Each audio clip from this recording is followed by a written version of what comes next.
Hey everyone, welcome to the Human Cloud Podcast, the spot where leaders come to drive the freelance economy forward. So today we have Maulik Sailor. Maulik is both the founder and CEO of CodeMonk and Innovify. When you think about this episode, I want you to think about driving product outcomes with a freelance workforce as your amplifier, your accelerator, sort of that tool that enables you to drive really, really good product. And so Maulik is literally the exact person that we want to help us understand how do you drive product in today's global and digital first world. So 20 plus years of driving product across startups, across enterprises, and because of his experience, he created CodeMonk and Innovify. So CodeMonk is a freelance marketplace of the best tech and product talent, and Innovify is his product agency. And so he's also hitting on one of the, I don't want to say fastest, but most impactful growing trends in the freelance economy, in that instead of just being a marketplace or instead of just being an agency, we're starting to see a lot of bundled solutions. And in product and tech, what this means is that instead of just saying, here's a bunch of individual freelancers, they can take you through ideation to an MVP to scaling a full software solution using both the agency for the strategy side, meaning Innovify, and then the freelance network to scope up and drive the execution of these projects. And so we're going to learn from Maulik sort of why he even is messing around in the freelance side. And someone like him, and he's been in this for 10 plus years now, but someone like him could have easily been a GM at Microsoft or Google, but instead he's really, really dove in deep. And the main key reason that I overtook from him is that freelance, in his words, freelance is just a contract, but freelance is something that every product leader needs to drive the true agility that product needs. What I mean by that is every PM knows that the only thing that is certain is uncertainty in an ever-changing roadmap. And every PM also knows that the key reason for products failing and not hitting your goals is the team. Specifically, do you have the skills? Does the team like working together? And so if we tie sort of all this episode together, one of the major things I want you to take away from this is that sticking to full-time or sticking to an agency talent model simply doesn't work in today's product landscape. And so you're going to learn from one of the foremost product leaders himself why freelance is something that you need to be able to access and flex and scale within your organization. So sit back, enjoy, and then go drive some change. Perfect. Maulik, thank you so much for hopping on. Listen, for there's going to be a little intro about you, but what I think the overwhelming message here is how do we drive freelance product at scale? And I intentionally actually want to separate the word freelance and just say product at scale, because freelance is one of the tools we're going to talk about to get there. And yes, where you have such a unique vantage point is one, I wish we had met back when I was at Gigster, early at Gigster, because you've been early in how to embrace freelance networks to build product, right? So you've been one of the first. So like you mentioned, We'll talk about 2011, right? Pre-Elance Odesk merger, pre-Fiverr IPO. While no one was saying the word freelance, you were embracing this technology for it.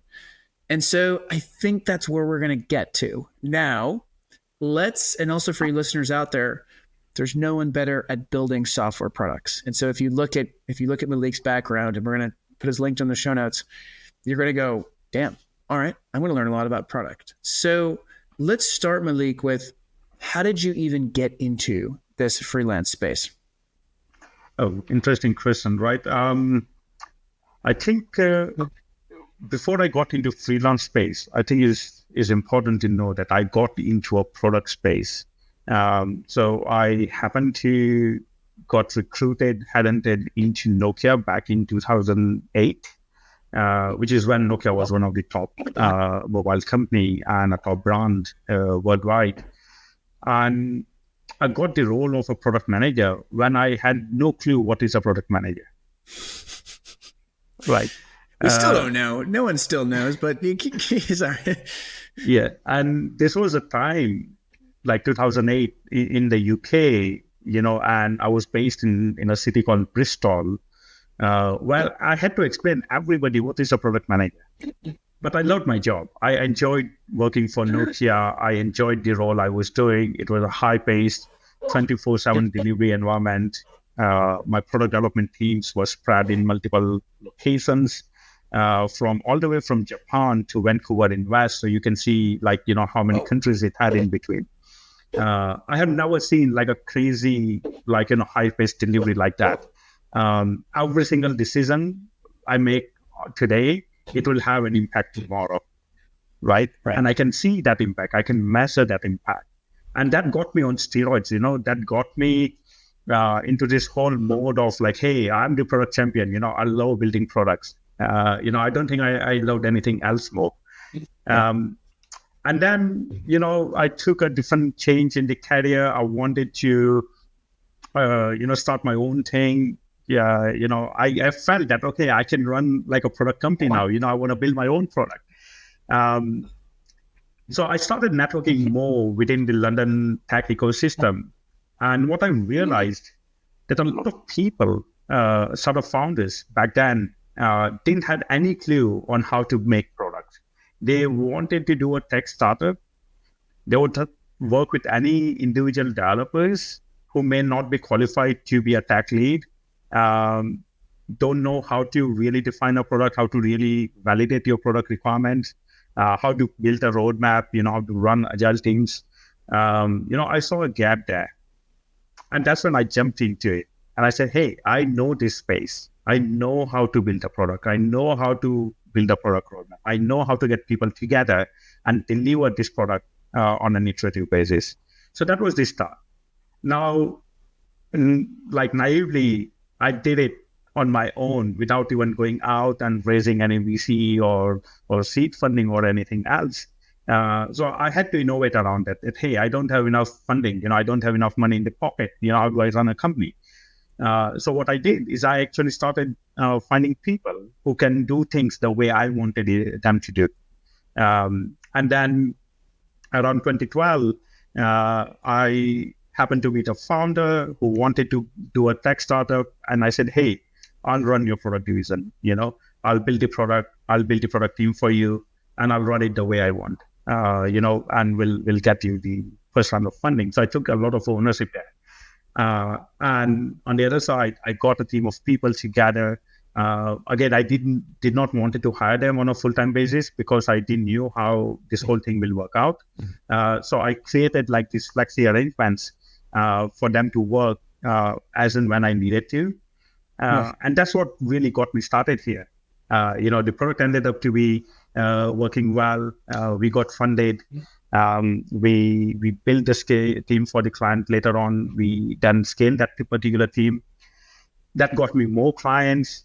It got a lot of referrals from one client or another, and that's what really helped me to build and scale the company. Right, and you, I mean, let's go back to 2008. Was the Lean Startup? When did the Lean Startup come out?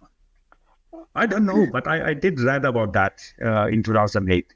It was okay. So it was around in okay, because when I went to San Francisco, it was 2016, I'm pretty sure. And in SF, everyone knew about it, right? Like it was just commonplace, Agile. But I grew up in Boston. I went to grad school in Boston, and it was kind of like that new thing. And so it's so funny to me to hear, you've been doing this since 2008, and your Lean Startup was already around, even though it's not fully embraced now. I think it might be called something different back then. I think maybe it's not called Lean Startup. Maybe it was like more about lean methodologies. Like just in time delivery, delayed decision making and stuff. The basic principles of that. I did read about that in back in 2008, which really got my thinking changed. I really changed my thinking on how to really be efficient, be fast. So you're gonna actually laugh. So behind me, so the Toyota way, because it all kind of stemmed from Toyota, right? Like Steve Blank, Stanford course, and the Toyota way. I have the book right in front of me, and it was behind me. Let's see if we can figure out the year that it was written. Where's the secret?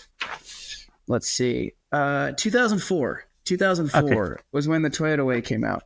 So fascinating. And one of the cool parallels that you have is that when we talk about freelance, it's kind of it's kind of like the lean software's approach to talent and the lean software's approach to just work in general, how we structure it, how we find talent, how we manage talent, you name it.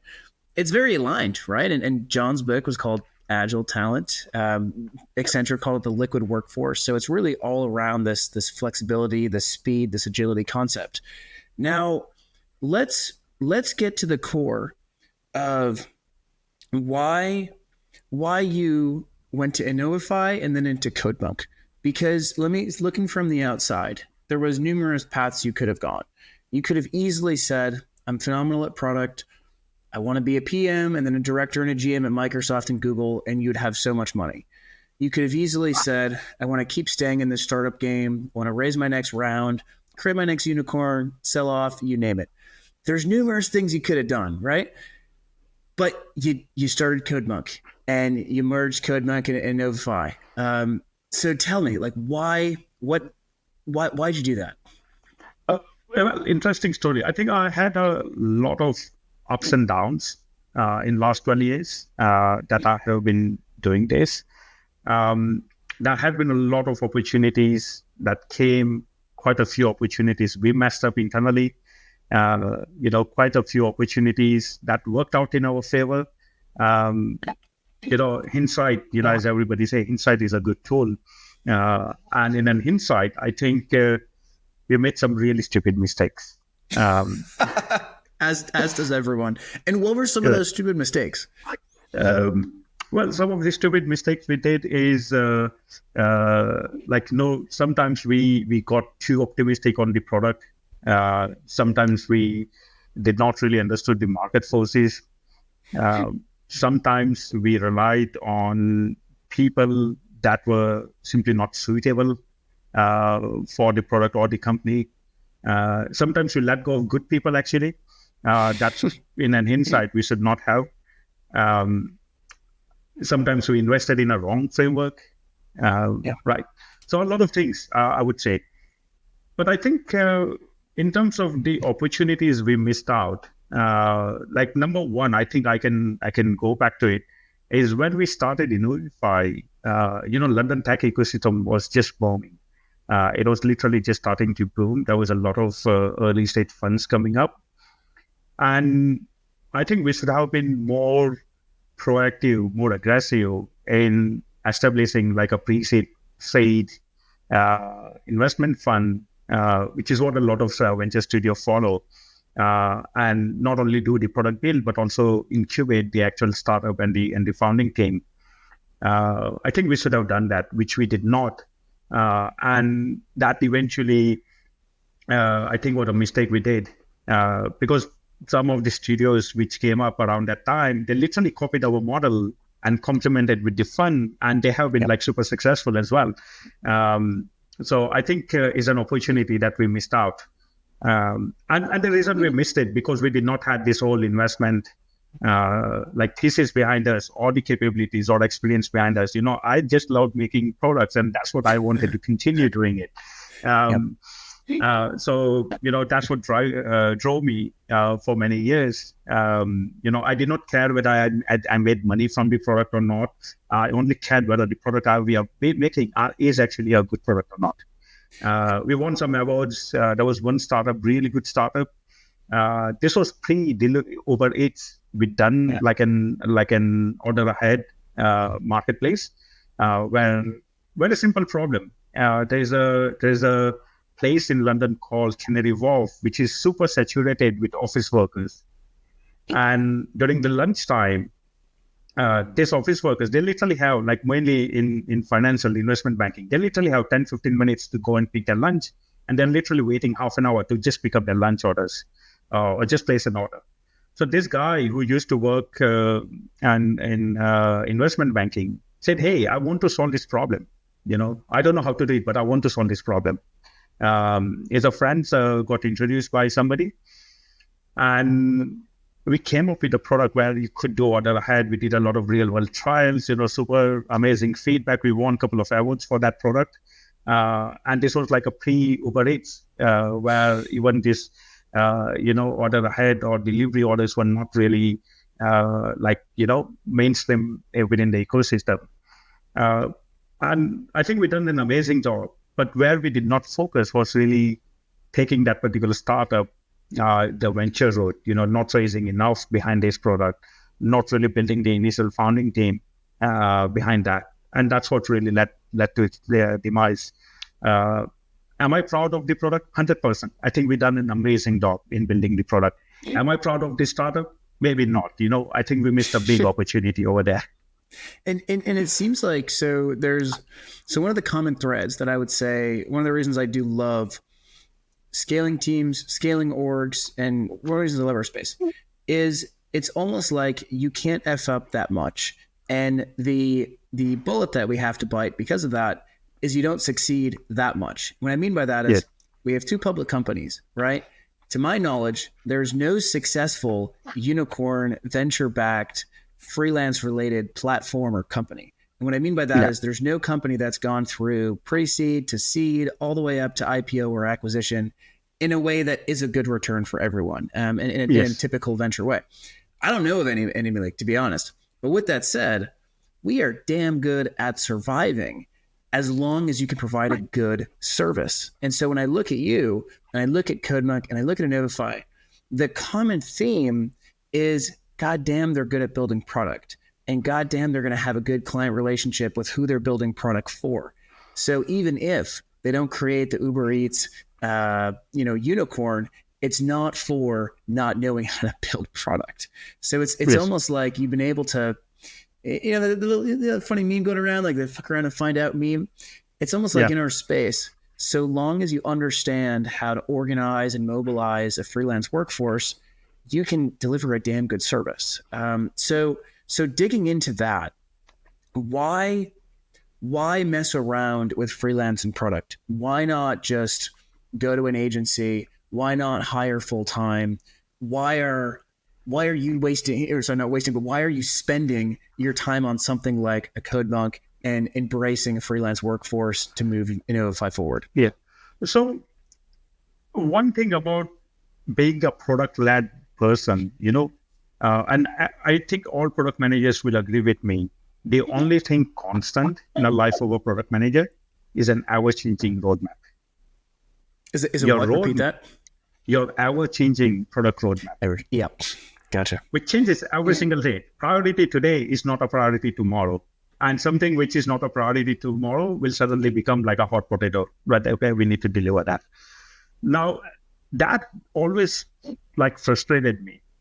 And sometimes you have this changing priorities, but then your team just simply don't pick it up. It's something which is really hot. You have a literally few weeks to get things done, and your team is a little bit slower. They can't fully understand what needs to be done, or they need to have a small learning curve, and then you miss the opportunity. And this has happened over and over. And this is what started bugging me more, that, okay, how can I solve for this problem? How can we make the whole internal teams more agile, more responsive to the market needs? So I started digging more and done some research behind that. And ultimately what became evident to me that, everybody was talking about agile transformation, agile delivery, move fast, iterate fast, fail fast, and all those things. And the most important thing within an agile delivery is your delivery team, which is the slowest moving component when it comes to agile delivery. And that is an irony, right? You want to do everything faster. You want to be responsive. You want to be changed as quickly as possible. But the thing, your team does not change. They can't just pick up a new framework tomorrow, or a new domain knowledge within a flicker of a button and so on. And that's what really got us started on CodeMonk, that CodeMonk can be an answer to this problem. So what we did is we started speaking to a lot of clients, a lot of talent or tech force we had, and the freelancers that we have been working with. They also said something similar, that, hey, we like working on a product. We like working within a framework. But that's not constant. We like change. We like variation. We want to pick up new projects. We want to pick up new frameworks. We want to try new domains and all. So we don't want to get stuck with an employer or a project for too long of a time. So the need for flexibility was there for both the employer as well as the talent. They both want variability. They both want flexibility. They both want new things to be done faster. And that's what really got us started on the CodeMonk, that can we actually create like an elastic workforce, or a cloud bench, however you want to name it, but ultimately solve for flexibility on both the sides. And then talking about the freelance versus permanent employee, frankly, I don't really care whether somebody is working for me on a permanent or flexible basis or on a freelance basis. It's just a contract. It's just a paperwork and a way to collect taxes by the government. I had permanent people staying maybe only a few months. I had freelancers staying for multiple years and doing great job. So for me, it doesn't matter whether somebody is permanent or a freelance. What matters is that he's happy doing his job, and I'm happy with the job he's doing, right? Yeah. That's what matters. You ultimately want to have a positive outcome, right? Yeah. Contract freelance is just a paperwork and taxation. There are plenty of tools available for getting it right. So make the people happy. You be happy with the project delivery, and let's win this space. That's my simple mantra now. Yeah, I love the framing of freelance as just a contract. It's I think one of the toughest parts about our space is that freelance is everything and nothing at the same time. And so in some ways, right, it can be everything, meaning you can embed it across everything. In some ways, it's nothing, though, because really what's the difference between a freelance and a full-time contract? Well, the individual is the real value. And to your point, as long as they're happy, they're working on what they want, and they're delivering good value, then that's really all that matters. And so I think that's perfect. There was one more surprising fact that I discovered roughly about that point. Yeah. We're talking 5-6 years ago when Google was considered to be one of the top innovator in the space, within the tech space, right? You know what? I realized back then that Google has got more freelancers than permanent employees. Yep. Right? Over half. I think they're probably around 65% back when I looked. Yes, exactly. So that's what I realized. And I think, okay, even the top innovators in this space relies a lot on flexible workforce. Why? Because they need this flexibility to scale up and down, right? I had a lot of great friends or technical colleagues whom I was friends with. None of them wanted to work permanent. They just wanted to work as a contractor or a freelancer, right? I worked for a big employer in past where a lot of people were hired on a permanent basis, but then they had no work for them. They were just trying to protect the jobs, right? Sticking in the basement. This is all, exactly. So this is all inefficiency. And we say, okay, why do you want to do that? Yeah. Yeah, it's one of the dirty secrets of tech that it's over all tech companies, or not, I'm going to say all, but most, are over half freelance or external, whatever you want to call them. But it's funny because that happens, I want to say, in spite of what they're trying to do. Because if you look at most tech companies, and we're talking about we're talking about FANG and Microsoft.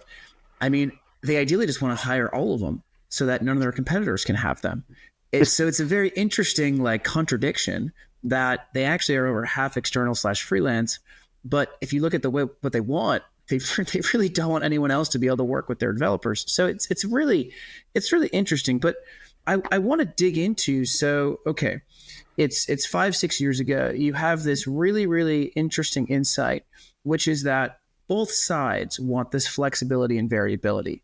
And I want to make sure too, I call out, we're not talking about every single individual. I'm assuming you're talking about the best talent, right? You're talking about the talent that's really moving the needle, right? Yeah. Okay. So we have that insight. Now, what you don't do, I'm going to go over what you don't do. You didn't go and start the next Upwork or Fiverr, right? You didn't start a large horizontal marketplace. You also didn't go and start, and we're talking about 5-6 years ago, you didn't go and start a TopTal or a Distributed or a Gigster or a Turing or the multiple others, right? So why did you take the approach that you took 5 to 6 years ago, and how has it led to what you've learned in terms of what you're doing today? Interesting question. Some of the names you mentioned were definitely uh, I would say, our inspiration to go into this space. Like, I think Geekster was really one of a cool mover in that space. I was really impressed by their model as well.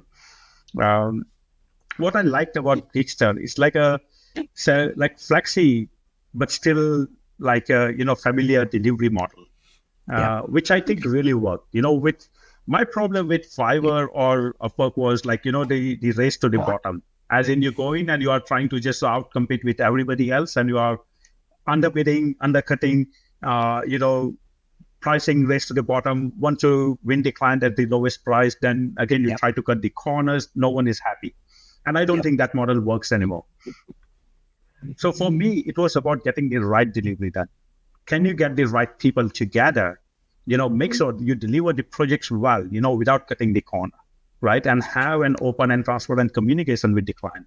So we ensured that the clients we were bringing on board on CodeMonk or Innovify, we had a good delivery management in place that, hey, this is how you're going to deliver the project, right? Now, again, we're not trying to be over prescriptive over there. We have a framework. We recommend that as a delivery framework for both client and the talent to mitigate the risk of the failures and so on. But then having like a good quality tech talent was the underlying premise of all that. And we don't encourage talent to undercut the pricing. Instead, we encourage them to put a price that they are happy to work with. Now, everybody will have a different motivation. Somebody will just putting a crazy price on their skill set, but then the market will just settle toward whatever the market pricing is. So we don't interfere with whatever pricing the client or the talents are putting on the platform.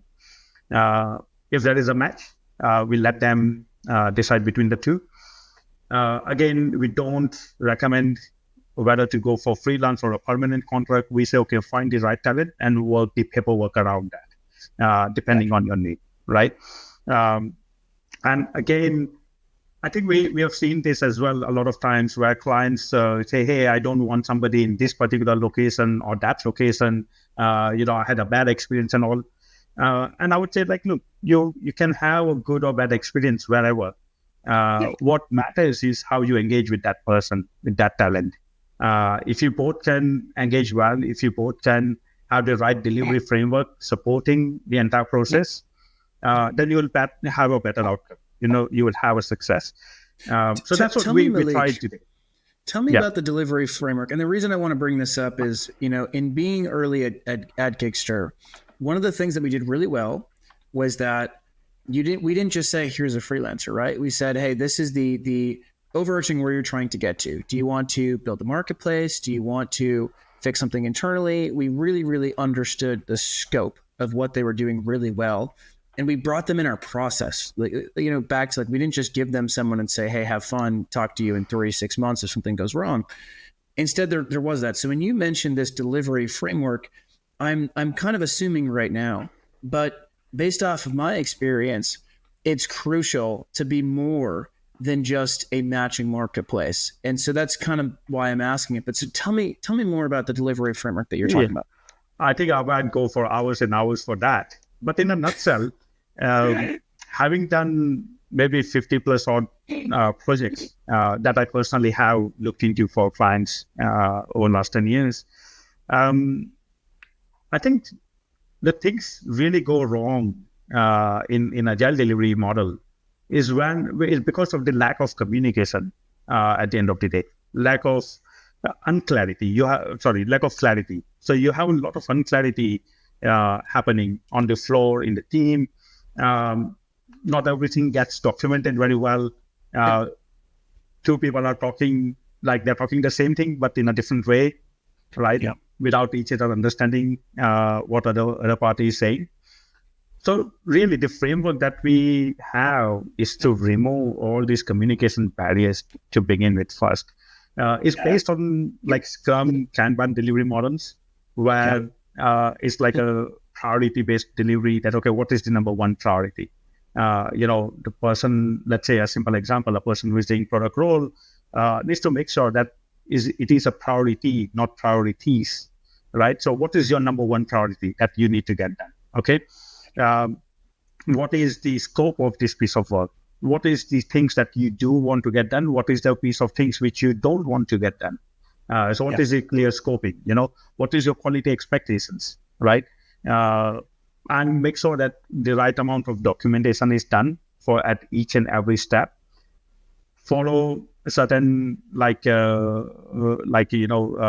ceremonies really well. For example, having a daily stand-up is a must, and not just like a sake of doing it, but actually really reporting on that. Now, our delivery teams work across multiple time zones, so being proactive, communicating that when somebody is available, somebody is not available. A lot of people are working from home, so that flexibility, like to be able to work around their personal lives, is also very important. So how do you really make sure that these people, like two people in two different time zones working on the same project with different availability on when they will be working and not working, how do you really get them collaborating together?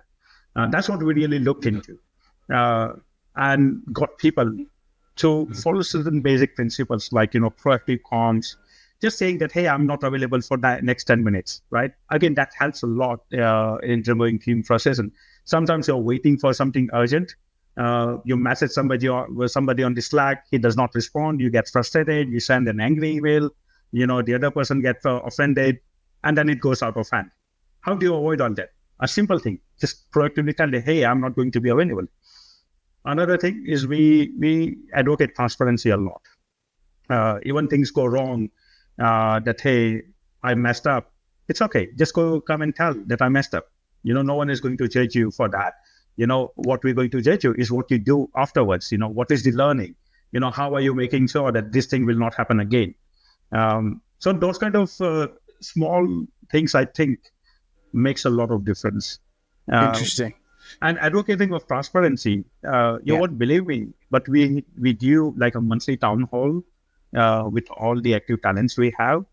And we proactively talk about, where I have screwed up, where as a management, we have not been very good. What are the active steps we are doing to recover from whatever failures or things we have? We are a very transparent company, and trust me, our bank accounts are also visible to a lot of employees. They know exactly how much cash we have in our company. Yeah, no, that's it. Yeah. So I wonder, Malik, one of the things that you have is a massive wealth of learning based off the amount of iterations that you've had. And what I mean by that is, most startups, you hit product market fit, and the path really is no longer about product and learning. It's about growth, right? And so it's about growth hacking and marketing and PR and all that stuff. And because you're so product driven yourself, you've really been able to navigate and have a very tight feedback loop of what you've learned and why you're building what you're building today. And so, what I'm going to ask you is purely based off that when it comes to learning about what works in the freelance space, I mean, you have one of the best, and literally you have one of the best feedback loops to learn what's not working and not, because you're not able to just hide it with $30 million of growth marketing and cash, right? So I'd love, if we could just kind of cover, like, what are some of the things that you've learned about what actually works? And then also, I think it's going to dovetail into, well, then we're going to hear about some of the cool things that you're building right now. Yeah. So I'll talk about the talent, because I'm really talent first, platform. I think we are.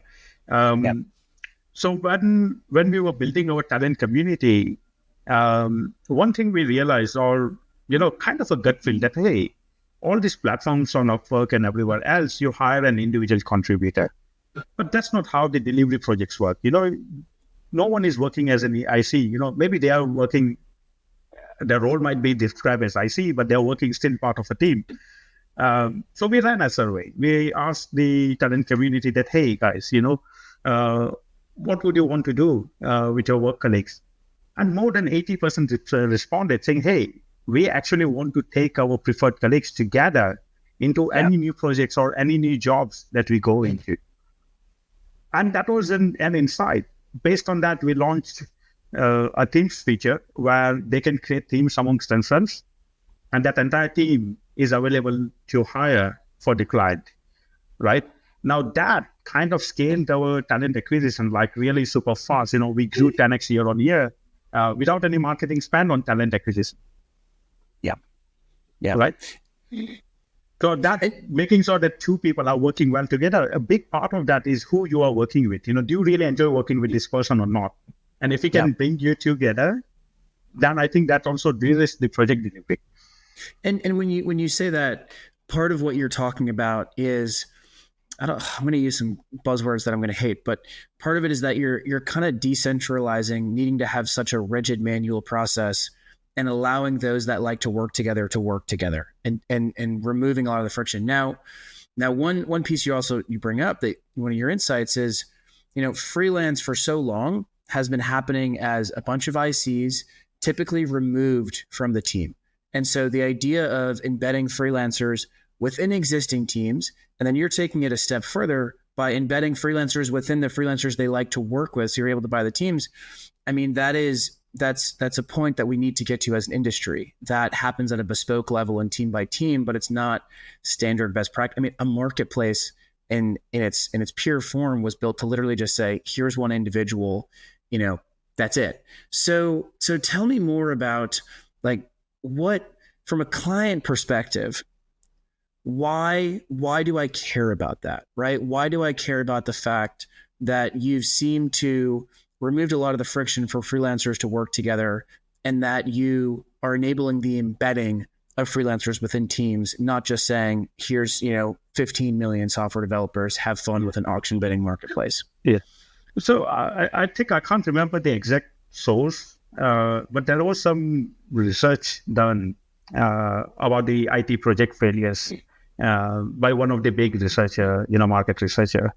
Yeah. And I think one of the top reason of IT project failure is a poorly formed team.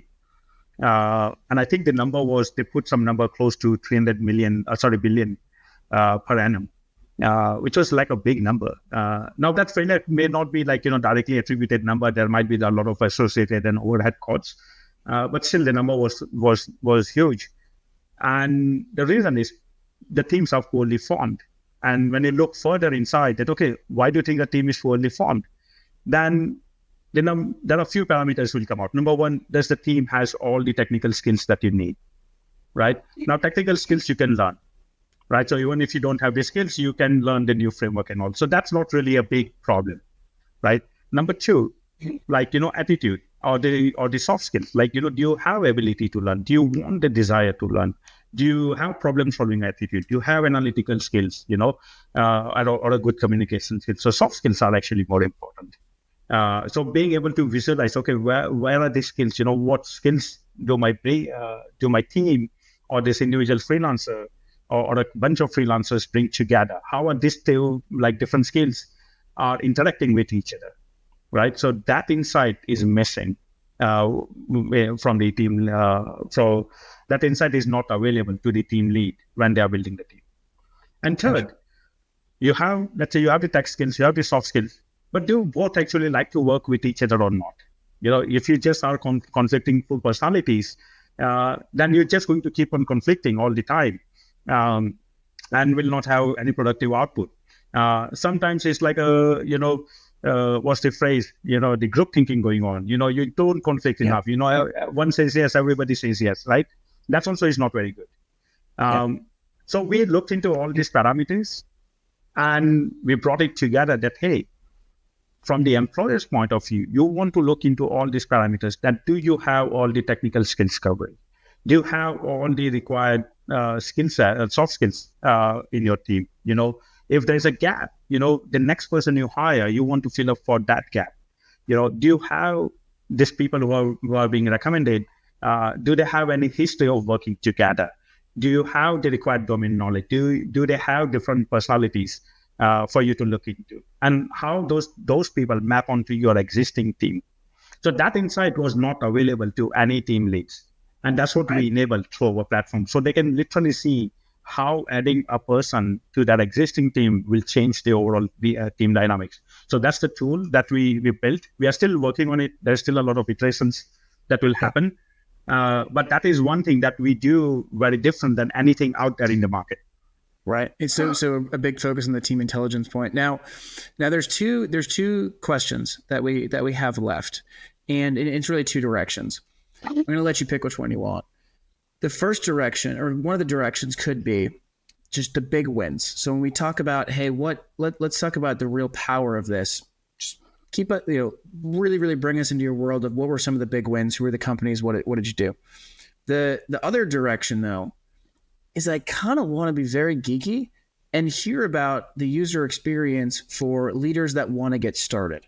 And I do want to get really tactical in terms of, do I go to Innovify, you tell me what I should be building, and then I use CodeMonk and I pay a 30% fee when I find someone, or I pay a subscription. I want to get as tactical as possible. But so those are the two directions. One of them being the big wins, and then the second being, what does a tactical user experience look like? And the reason for the tactical user experience is that, for you leaders listening, I know one of the hardest parts for you is, how do we get started? Meaning, how do we get started working with this partner? How do we get started working with a freelancer? And from what I know from you is, you're not just going to say, here's a Craigslist type marketplace, have fun. So you pick the direction, Maulik, that you want to go. I think I can answer both in one go. I think. Let me try. Let's see what you got, man. So one of the big win we had is a global company, Arm, which is one of the largest chip maker in the world, and pretty much all the big companies like Apple and Samsung and everybody else end up using Arm for their or the Arm architecture for their smartphone designs and all. So Arm is an existing client of Innovify, and we deliver them or service them through Innovify because there is a lot of it's a hands-off delivery model. So as in, from client's point of view, they have a priority, a roadmap, and as Innovify, we basically are in charge of delivering that roadmap, and we take full ownership of that. Right? Gotcha. Now, Innovify as a full ownership basically will decide on the priorities, will decide on the team structures and everything else, which again, we need a lot of variability in the kind of team we have. And that variability, we cater through our CodeMonk platform, where we have a bunch of individual contributors, but they have worked together in the past. We know what their strengths or weaknesses are. We bring them together as and when we need to get specific things done and accelerate the product delivery, right? So that's, I think, summarizes the question that, hey, do we have a big win? Yes, we've got some of the top companies working with us. Which direction do they go? They go Innovify model if they are looking for completely hands-off delivery, or they just want a bunch of resources for them to manage internally. Then they simply go and sign up on CodeMonk and set up their project stack.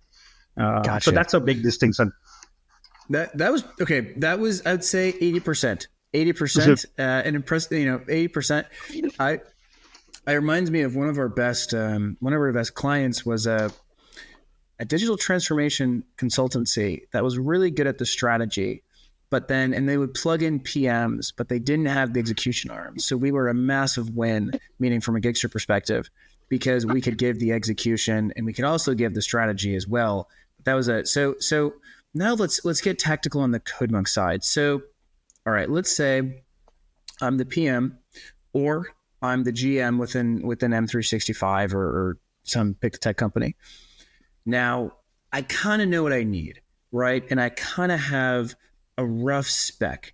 And HR's drawn up some of what this spec looks like. It's going to take me 6+ months to find the right person. And if I do, or most likely that won't be the perfect person. So in 6 months, I'll go, shoot, I wish I had someone elastic or a freelancer. But so now, am I going to pay to launch? Am I going to pay for you to tell me who I should hire? Am I going to pay to launch a job post? Am I going to pay just a percentage when they match?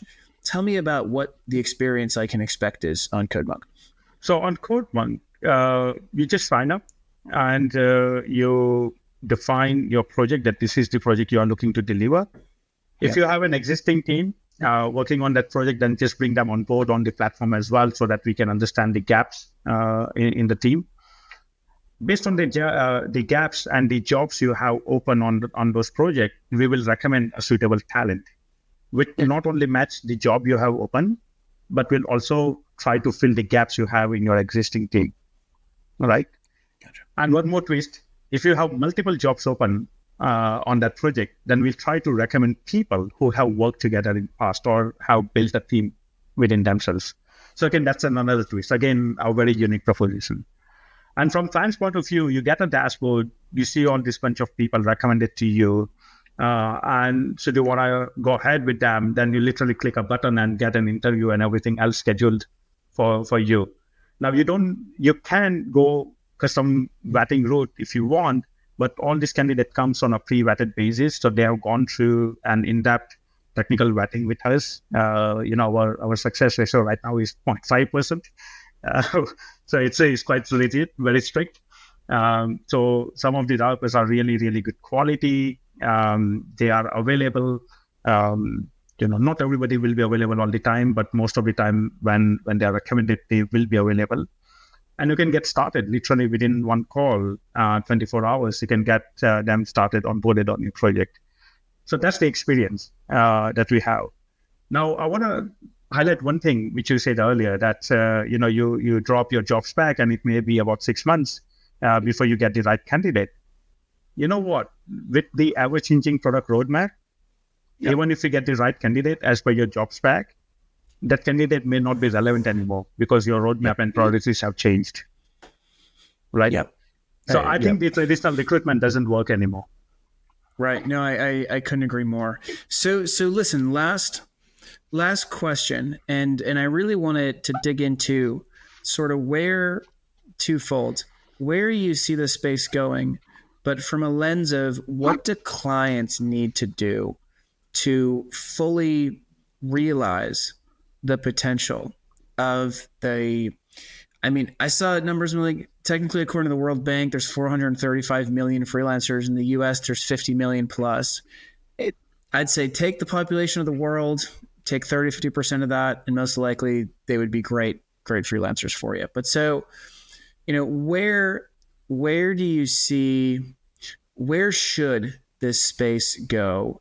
And really from a lens of what should clients be doing to really be able to capture the potential of all the incredible expertise that's around the globe?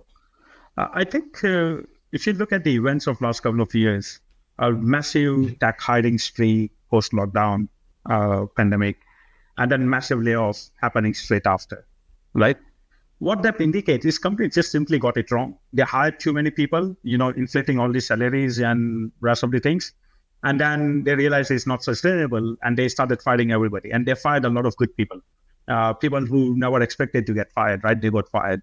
And now even some of the most loyal employees will no longer be loyal to any companies, right? If Google can fire their most loyal people, who else would you trust? Right? Exactly. If Amazon can fire some of their best employees, who would you trust, right? So I think that has really changed the market dynamics. I would say this whole tech ecosystem, I would say. And what both employers and employees would be looking for is more of a transactional arrangement, where employers just literally want to get their next set of priorities to be delivered.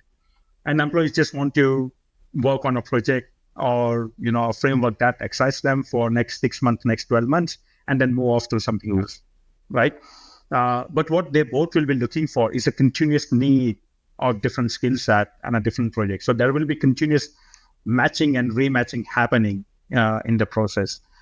So for employers to be able to hire, onboard and offboard talent as fast as possible will be a key need or trend in the industry. And on the talent side as well, for them to be able to find a project that excites them and find another project, when they offboard an existing project, how quickly can you get onboarded on the next project? Now, it doesn't matter where that client or the project is. You may be working locally for a local employer, or you may be working on a project, in the other corner of the world. Right now, there's a lot of stuff happening in Middle East. The salaries in Middle East are going up. You may actually want to work over there without having to move physically there. Right. So there's a lot of flux happening. And I think that's where the industry will head. That is all going to become a lot more transactional. Right. I think if I could summarize based off what we've talked about the whole episode, that quote you used in the beginning where you said, exactly, the only thing that's constant for a PM is an ever-changing roadmap. That is now true everywhere. So HR, talent acquisition, leaders, when it comes to where you're going to find your talent and how you're going to mobilize to get things done, that's also really in flux and now uncertain. So listen, Maulik, this has been incredible. The most important question is, where can our listeners find you? Well, pretty much everywhere. I think my name, this is one insight I'm going to give you today. My name, Maulik Sailor, is very unique. Google it. There is no one else coming up with that name. Good SEO, man. Great for SEO. Well, not always good. Sometimes the bad stories come up.